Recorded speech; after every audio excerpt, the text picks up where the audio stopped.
Kumusta mga idol, ngayon ay ating pag-usapan itong ating Gilas Pilipinas players, dahil nalalapit na ang Asia Cup qualifiers. Ngunit bago tayo magpatuloy ay huwag niyo munang kakalimutan mag-like and subscribe bilang suporta sa ating channel. So ito na mga idol, Coach Tim Cone ay proud na proud sa ating mga Gilas Pilipinas players, dahil nakabuo nga sila ng magandang chemistry.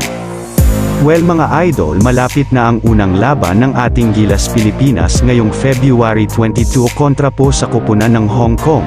Makikita nga natin mga idol na handang-handa na talaga ang ating mga Gilas Pilipinas players at masayang-masaya pa dahil successfully ang kanilang mga pag-iinsayo kasama si Coach Tim Cone, bagamat kunting panahon lang ang kanilang mga paghahanda o mga pag-iinsayo, pero makikita natin ay successful pa rin dito ang ating mga players.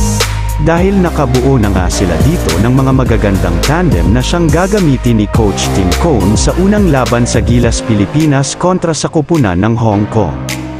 Mapapansin nga natin mga idol na solid talaga ang lineup ngayon ng ating Gilas Pilipinas, at kaabang-abang talaga ang mga players na gaya ni Justin Brownlee, Kai Sotto, Kevin Kiambao at marami pang iba. Alam nga natin na subok na talaga si Justin Brownlee sa mga ganitong laban, dahil nasungkit nga natin ang gintong medalya dahil sa tulong ni Justin Brownlee sa nakaraang laban. At ito pa mga idol, dumating na sa Hong Kong ang ating mga Gilas players at isang araw lang ang kanilang pahinga, at sa sabak na ito sa laban siguradong marami talaga mga Filipino fans ang nag-aabang ngayong paparating na Asia Cup qualifiers.